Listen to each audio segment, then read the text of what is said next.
Alhamdulillah, Alhamdulillahi Rabbil Alameen, wassalatu wassalamu ala Sayyidil Anbiya'i wal Mursaleen. Amma ba'd, fa'a'udhu billahi minash shaytanir rajeem. Bismillahir Rahmanir Rahim. Allah subhanahu wa ta'ala mentions in the Holy Quran, Bismillahir Rahmanir Rahim, Inna Allaha wa malaikatahu yusalluna ala nabi, Ya ayyuhalladhina amanu, sallu alayhi wa sallimu taslima. Allahumma salli wa sallim wa barik ala Sayyidina wa Maulana Muhammadin ma'adani judi wal karam, alihi wa sahbihi wa barik wa sallim. Salatan wa salaman alayka ya Sayyidi ya Rasulullah. Alhamdulillah, today we are in the fourth session of the Quranic story mentioned in Surah Al-Baqarah about the lost Ark of Covenant, Tabut Sakina. In the first 3 weeks, I will quickly recap so we can spend more time in today's section, and then inshallah if we have some time then we can save for some discussion on that. So it is mentioned in Surah Al-Baqarah starting from ayah 246-7, I believe, where Allah subhanahu wa ta'ala is reminding the Messenger sallallahu alaihi wasallam, and through him he is conveying the message to his ummah, his companions at that time. And the point to remember here is that Surah Baqarah is an overall Madani surah. So Surah Baqarah overall, it's a Madani surah. Hazrat Ibn Abbas radiyallahu ta'ala anhu, according to one narration, it is mentioned that some portion of Surah Baqarah is Makki, but the overwhelming position is that it is a Madani surah. So it's a Medinan era, and Rasulullah sallallahu alaihi wasallam at that time, that was a time of the ghazawat, the battles that were taking place. So this is the time in which this surah was revealed.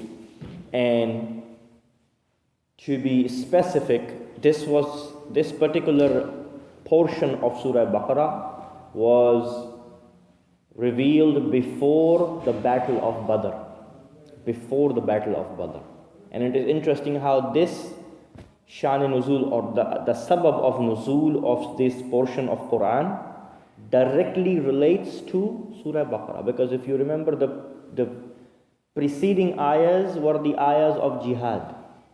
And in this ayah it is mentioned about when the Bani Israel said, why don't you appoint a king so we can go fight?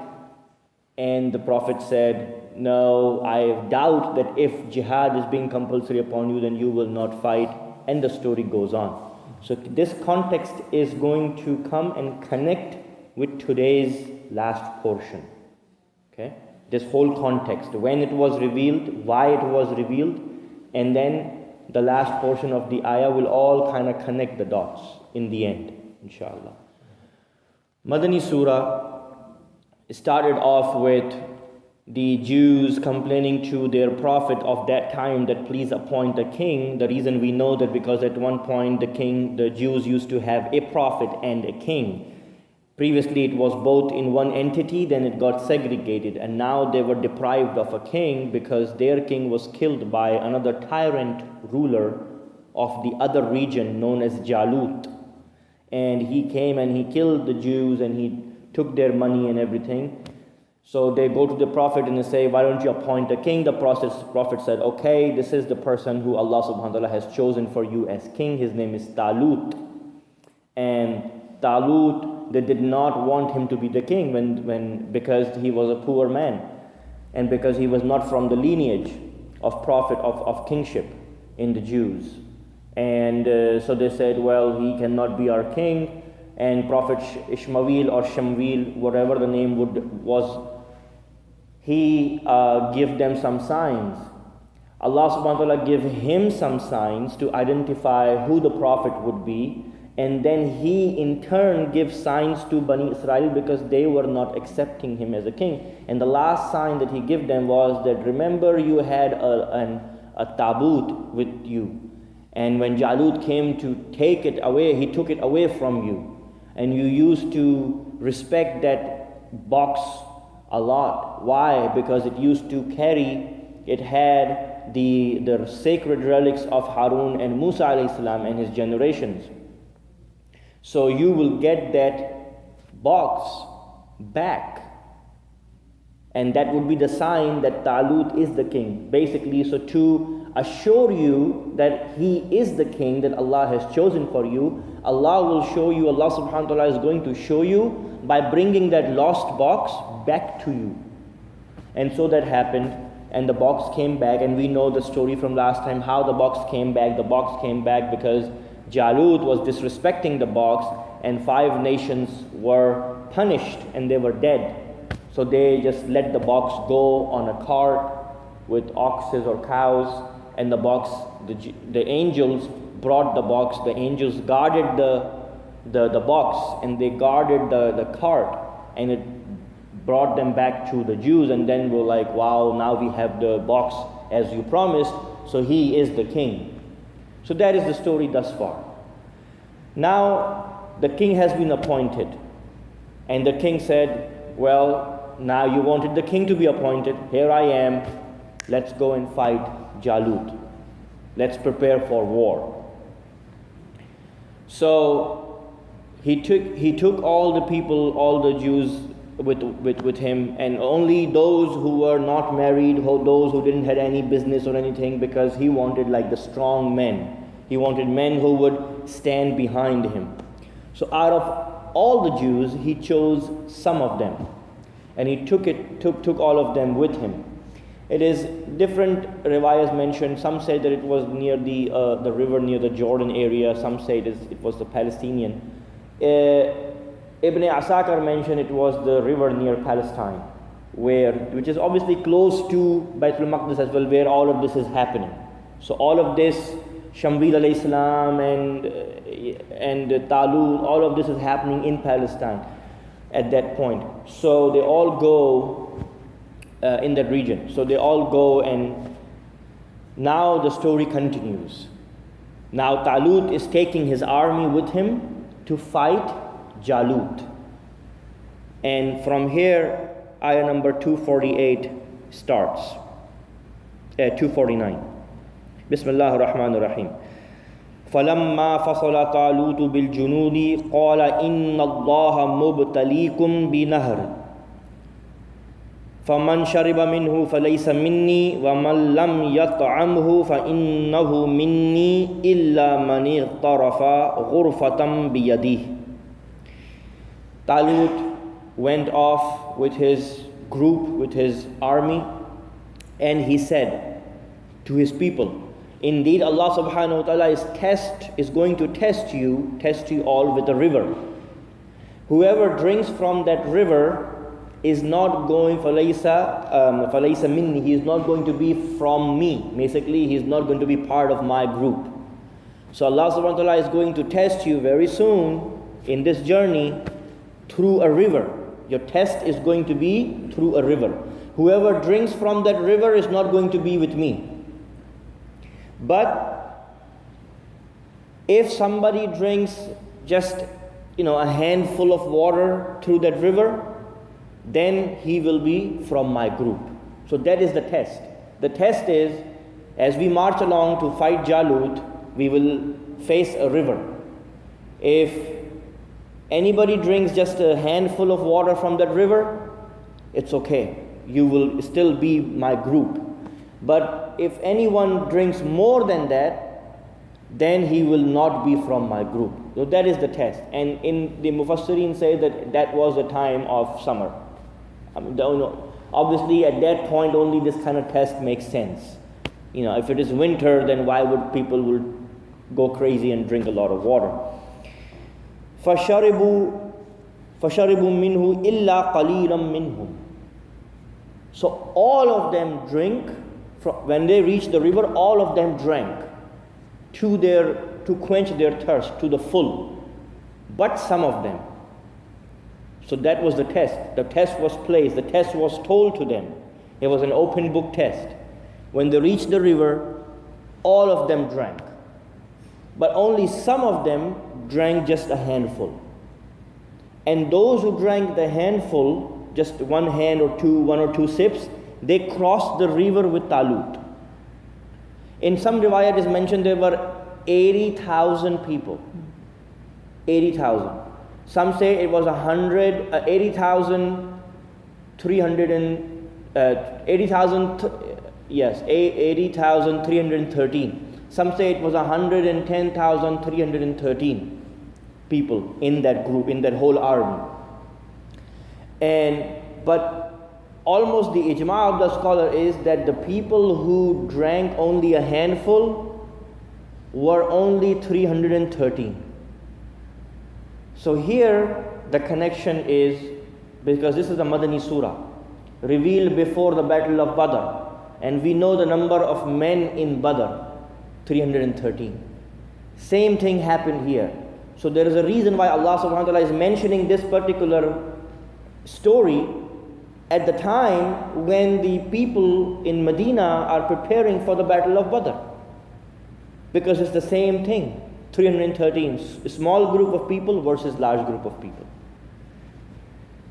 All of them drank, only 313 drank according to what the Prophet said. And they passed.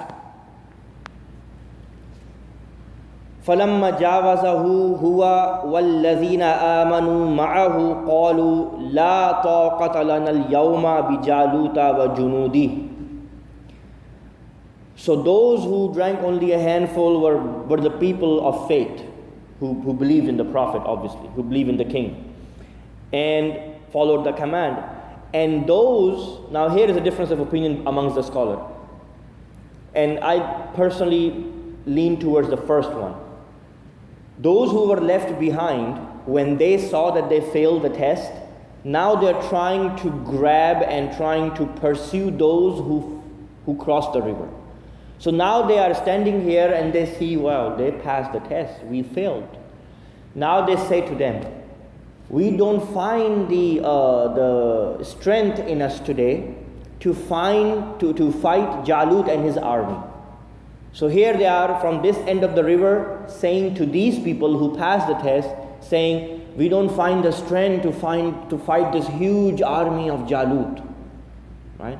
And those people who have passed the river, who passed the test, they say, قَالَ الَّذِينَ يَظُنُّونَ أَنَّهُمْ مُلَاقُ اللَّهِ كَمْ مِنْ فِيئَةٍ قَلِيلَةٍ غَلَبَتْ فِيئَةً كَثِيرَةً بِإِذْنِ اللَّهِ وَاللَّهُ مَعَ الصَّابِرِينَ.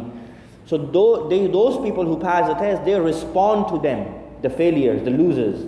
They say that it is not strange, and it has happened many times before, that Allah subhanahu wa ta'ala has given the victory to people who are small in number over people who are large in number. So they are responding to these losers.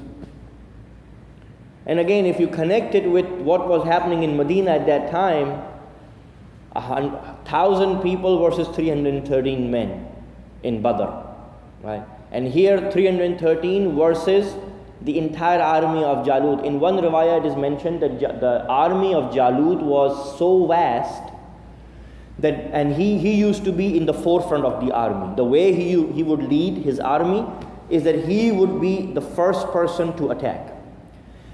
And by the time his entire army would convene and get together, Jalut would have already won the war.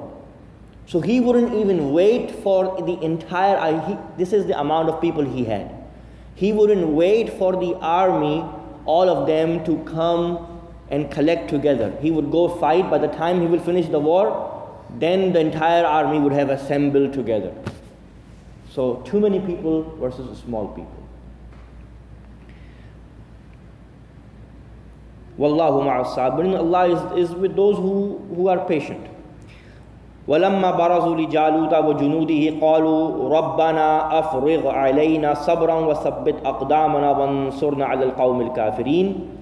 Then those who have passed the test, who crossed the river, now are facing Jalut. They see the army of Jalut. Those people who have responded to these losers, that Allah subhanahu wa ta'ala can give victory.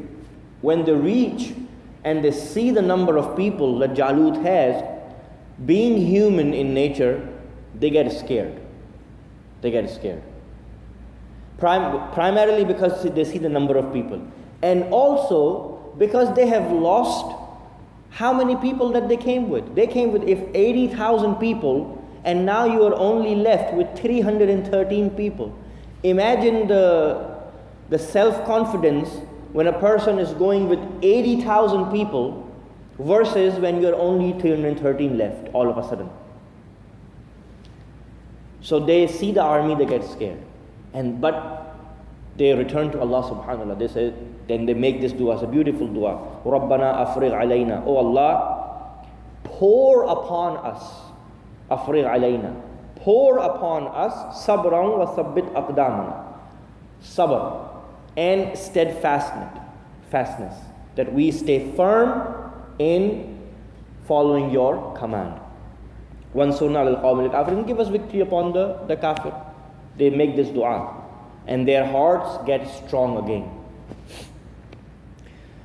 فَهَزَمُوهُمْ بِإِذْنِ اللَّهِ وَقَتَلَ دَاوُودَ جَالُوتَ وَآتَاهُ اللَّهُ الْمُلْكَ وَالْحِكْمَةَ وَعَلَّمَهُ مِمَّا يَشَاءُ وَلَوْلَا دَفَعُ اللَّهِ النَّاسَ بَعْضُهُمْ بِبَعْضٍ لَفَسَدَتِ الْأَرْضُ وَلَكِنَّ اللَّهَ ذُو فَضْلٍ عَلَى الْعَالَمِينَ. And then what happens is that those group, that the 313 men, they defeat Jalut, and at this point in this battle, the appearance of Dawood alayhi salam comes in. So this 313 people who crossed the river, amongst them was Dawood alayhi salam as well. But at that point, he was not allowed to announce his prophethood. At that point, he was a young man. So, but he was amongst them, and he passed the river. Now, when Talut saw the army, and Shamwil alayhi salam was with him in one riwayah, so he asked Shamwil alayhi salam, give him a chainmail. A chainmail is like the armor, the old school iron armor. He gives him a chainmail. He said, whoever will fit in this armor will kill Jalut. He gives it to Talut. So Talut goes around and he see this young man, and that fits him. See, over there, the staff was given to ascertain the length of the king. Here, the armor is given to ascertain the one who will kill Jalut. So he gives the armor to Dawood alayhi salam. Now, Dawood alayhi salam was an excellent, today in today's term we will call him, a sniper. He was an excellent artsman in slingshot, Ghulal. He was an excellent slingshot person. And in the olden days, if you see the way the army used to be, the first were basically the chariots, the people who were on foot. Those were the first line of defense. Then there were people with horses, the Trojans. That was the second line of defense. And in the end, the third group, or the third portion of the army, were the people with slingshot. They were basically the snipers. So if they see any area that this area is kind of going weak, they will start slingshotting those people. And in some riwayah, some historians say that they were so good at it, that they could kill an eagle from the ground. That is how excellent they were, how much mastery they had. So Dawood alayhi salam, now he's a young man facing this huge army, and on top of them Jalut. Jalut was basically, you can call him the Hulk of that time. He was big and strong. So Jalut, when he sees him, he sees that, that is how it used to be. First it was 1-to-1. And then when you finish, then comes the group. So now Jalut is saying, bring your best. And Talut puts forward this young man, skinny young man, and he said, he's going to fight you. So Jalut looks at it, in some riwayah it is mentioned that he actually laughs aloud a lot. He laughs aloud. And all his army is laughing when they saw Dawood alayhi salam. Dawood alayhi salam is wearing this armor, and he walks up to Jalut, And then he stops. And he looks at him, and Jalut is basically telling him, what are you doing? You're a young man, just go and be with your mother, forget about this, you can't do this. And he's looking at him, and then suddenly he thinks something. So he turns back. Jalut thinks that he is scared. He turns back and he comes to Talut and he said, here is my chainmail, I don't want this armor. If I'm supposed to be killing him, then I don't need protection. Allah subhanahu wa ta'ala is going to protect me. So he gives his armor back, and now he walks back. And he walks back and he says to him that, very soon you will be perished. When he says that, it is mentioned that all of a sudden Jalut basically stops laughing, because these words were prophetic words. He was Dawood alayhi salam, he was prophetic words. So these words had a very strong impact on his heart. So he kind of go quiet. Dawood alayhi salam puts his hand in they used to carry a little bag in which they will keep stones. He puts his hand in there, takes out 3 stones, slingshot, and throws them.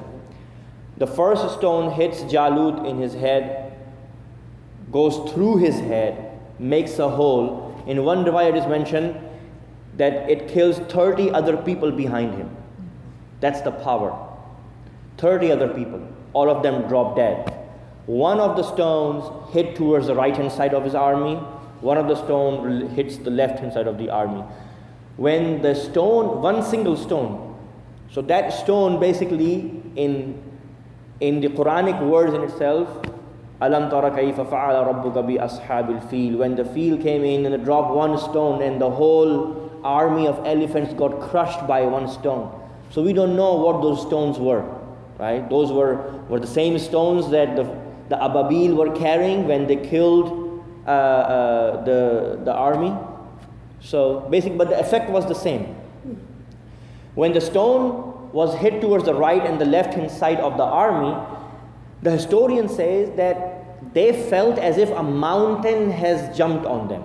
That's the feeling that they got. And they all died by the power and the haybat of that stone. So he kills Jalut, and before he does that, actually Talut, he mentions that whoever is going to kill Jalut today, I will give half of my kingdom to him. And I will marry, he had a beautiful daughter, I will marry the daughter to him. So Dawood alayhi salam does it because it's Allah's command, because the Prophet told him that he will kill him, so he does it. And when it's all over, Dawood alayhi salam takes half the kingdom and he marries Talut's daughter. Ibn Asakar in Tarikh al-Dimashq, he mentions a riwayah which it's mentioned there, but there is no other corroborated evidence to it. So I'll say it, but it's kind of weakish in nature. It is that after a few years of ruling, Dawood alayhi salam was people's favorite. He was the prophet. Right? Talut was a pious man, king, chosen. But you can't compare a prophet with a king. So he was a prophet, he was people's person.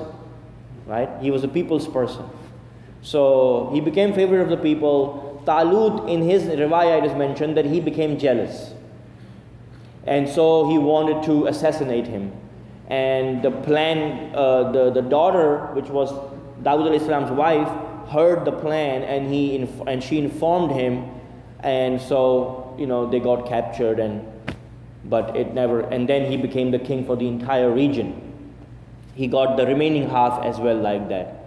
So, but that is obviously it's a riwayah mentioned, so I just mentioned it. It's a weakish riwayah in nature. Number one. Number two is also because it is mentioned in the book of history. Tarikh al-Dimashq is a book of history. It's not a book of hadith. And they bring a lot of these hadiths in these books, sometimes which are weaker in nature from the usul hadith perspective. So that's how this whole story ended. Now, the spiritual side of the story, right? So what is it that Allah subhanahu wa ta'ala is trying to tell us with all this Jalut being killed, the army of Jews, people of Jews, they try and cross this river, and only few people cross the river, and then they fight, and then 3 stones, right? 3 stones. Why 3? Why not 5? Why not just 1? 3 stones, and then the kingdom being given to him. So, what is it that when we read this ayah at a personal level, this is a story, fine, correct story, Quranic story, we believe in it. But as a reader of the Quran, when I'm reading it from my spiritual elevation purpose. I'm reading it so I can improve myself. What is the hidden meaning? What is the batin of the ayah here? The zahir, we understood the story. And for each portion of the story, I've mentioned the literal tafsir, and then there is a spiritual tafsir. So here, what is the tafsir from the spiritual perspective? So, Allama Ismail Haqqi rahimahullah mentions in Ruh al-Bayan, he says that the army of Talut that started off, all the people before they reached the river, is like the humanity that Allah subhanahu wa ta'ala has created. Allah subhanahu wa ta'ala created human beings, different types, different colors, different religions, different nationalities, different ethnicities, all of these. Muslim, Jews, Christians, atheists, all of these are humans. Allah subhanahu wa ta'ala created all of them. And they are being presented this world, they are put in this world. Right? It's a big buffet. This is a huge, one of the socialists says the world is a big buffet. So we are invited to this beautiful banquet of dunya. All of us are here, just like all of them were present on the river. And whoever gets indulged in the dunya and just thinks that this is it, and when we go in the buffet, we pay $15 and we think this is the last meal of the life. Eat as much as you can, right? So this is it. Just whatever is here. Get as much as you can. Doesn't matter which source it is coming from. We go to a gathering, free food, eat as much as you can, right? Free.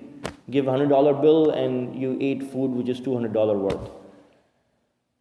So this dunya is like that river. And the purpose of humanity and the purpose of human being is to only take what we need necessarily from the dunya and then move on. But those who stop here and try and keep stuffing themselves, money, 1 house, not enough, 2 houses, not enough, 3 houses, not enough, just keep on going on and on and on, never ending. And when you ask them, well, why don't you bring your kids? Those don't have time.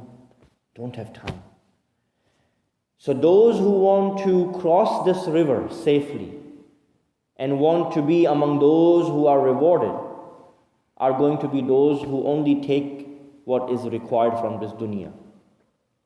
And it is also mentioned in the hadith of Rasulullah sallallahu alaihi wasallam that Allah subhanahu wa ta'ala's blessed messenger sallallahu alaihi wasallam mentioned, for which the summary is that I am like a traveler in this dunya.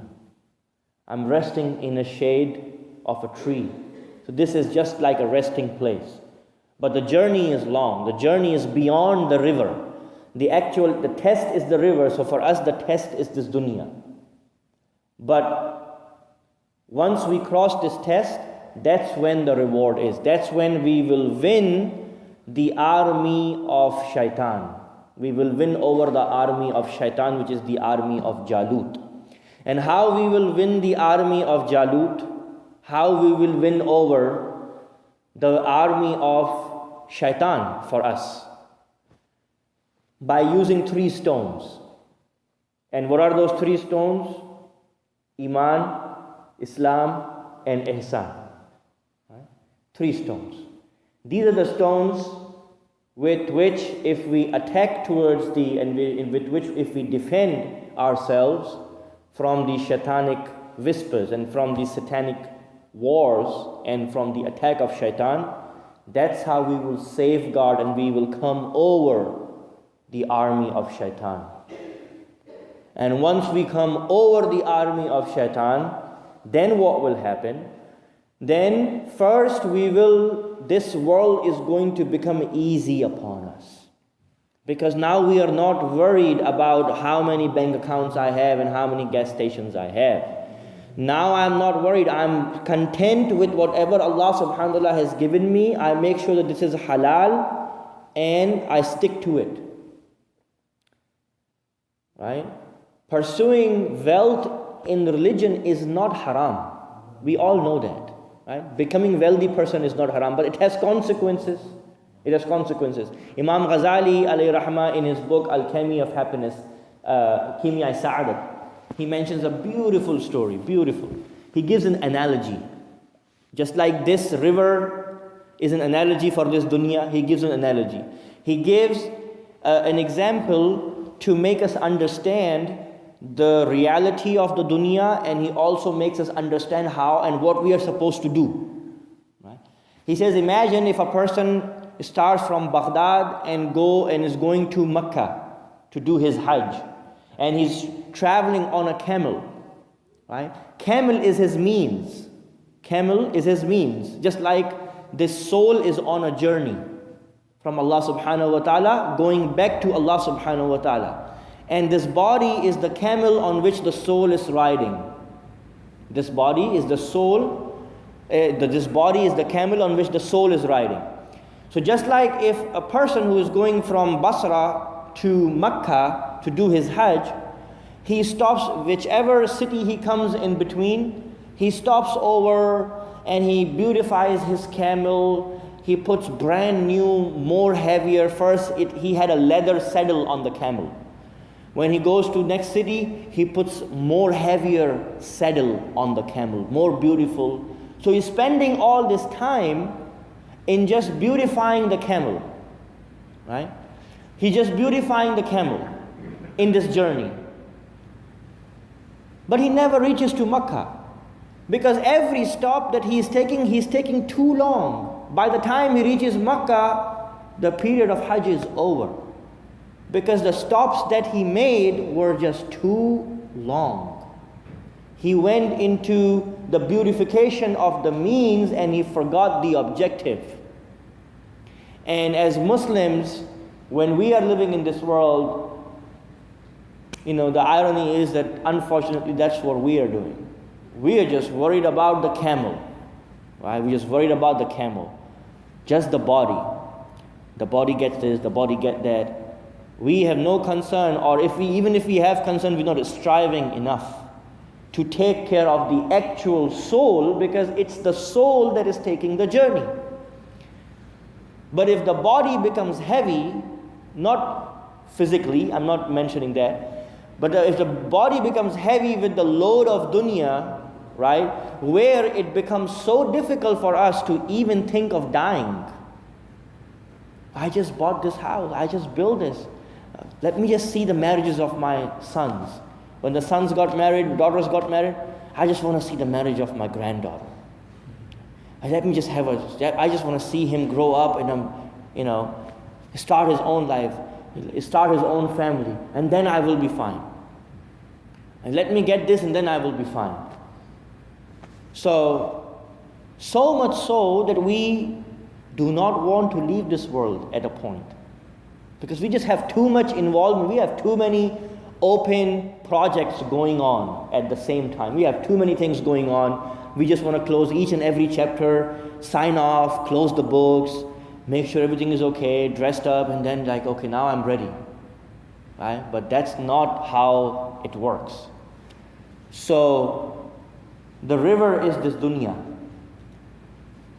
The approach is take it what we need necessarily and move on. So this man who is riding the camel never reaches Mecca. By the time he reaches Mecca, the Hajj is over. He has the most beautiful looking camel by the time he reaches Makkah. No doubt, everybody's like, wow, what a camel. But guess what? The whole journey is wasted because he didn't get to do the Hajj. And that's why he started off. So that's the spiritual. So those 3 stones are basically Iman, Islam, and Ihsan for us.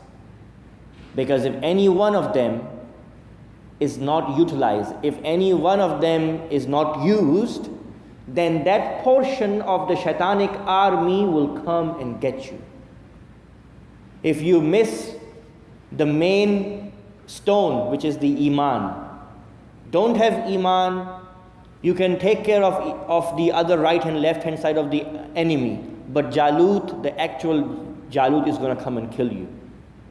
If you kill Jalut and if you don't kill the right hand side enemy, so having belief, Islam is about having the fulfilling the rights of Allah subhanahu wa ta'ala, huququl ibad, and ihsan is huququllah, and the ihsan is huququl ibad primarily.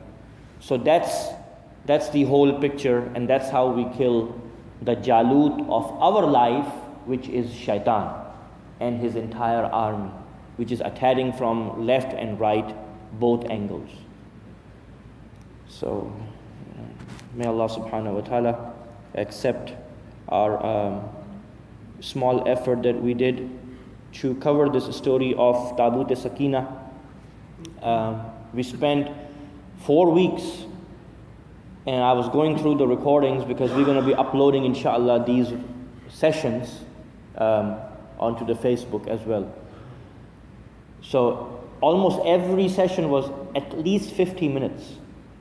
So the idea of bringing this kind of presentation is to realize that to understand one verse of Quran, how much time it would actually take to really get to know it. And this is also a lot condensed. This is what I've mentioned is very condensed, But there is a lot more points, subtle points that we can pick up as we go. And especially as we read the Quran, the month of Ramadan is coming. The recitation of Quran is going to increase. And it is from the subcontinent region, India, Pakistan, Bangladesh. We are used to reading Quran cover to cover without understanding it. That's what we do. How many Qurans did you finish? I finished 2 Quran. How many Qurans did you finish? My mother finished 3 Qurans. This is how we do. This is how we are brought up. Huh? Khatam, right? We were just counting the khatam, how many khatam we did, right? And which is good. Which is not. Reading Quran is a barakah. One word, alif lam mim is 3 words. One word has 10 barakah in it. But maybe this Ramadan we should, after understanding how much depth there is, maybe this Ramadan we do the khatam. That's fine, but pick a chapter, pick one small chapter, and try and understand it. So next time when we do the khatam and we come to that chapter, we understand, oh yeah, we know what it's talking about. Right? It's like a letter, a king sent a wazir, a prime minister, a governor to a different land. And he said, you go to this region and I want you to control that region. You will be my representative in that new country that I'm sending you to. And over time, I will give you orders from here, and you will get those orders, and you apply those orders in your new country, which you will be the ruler of that country, but you will be under me. So the wazir goes, and after a month, he establishes his kingdom, and then he is now waiting for the orders. Now the king sends a messenger. The messenger brings an envelope. King, like the beautiful envelope with musk and everything. And he says, I have a message from the king. And the wazir takes it. And he says, oh, mashallah, a beautiful cover. And he brings it, bring the best silk that you have. and he covers it, and he goes, Subhanallah, puts on his head, and then he puts on top of his shelf. And then every morning he gets up and he takes it out and he kisses it and puts on his head and touches it, and he said, this has beautiful barakah, awesome, puts it back. And for the next 6 months he does the same thing. The king calls him after 6 months. He said, come give me some report. So he comes in and he said, so tell me, have you implemented all those rules that I mentioned in the envelope? He said, what? Which envelope? There was a letter in that envelope. I said, I don't know what the letter was. I just got mesmerized by the beauty and by the envelope and by the musk that was coming out of it. I used to kiss it every day. He said, no. There were instructions in it. You didn't read it? He said, no, I didn't read it. But I kissed it every night. So that's where we are going towards. Or maybe we have reached that point. So, barakah is good. Quran has, what other book has barakah in? The Quran is the book of barakah. Yes, but it has a meaning too. It has a meaning too. And there are these messages. Look at this, 4 or 5 verses. From a spiritual aspect, how many messages there are for us as a reminder. So that was the objective. May Allah subhanahu wa ta'ala accept this little effort that we have done. Ameen. Bijahi Nabil Ameen sallallahu alayhi wa sallam.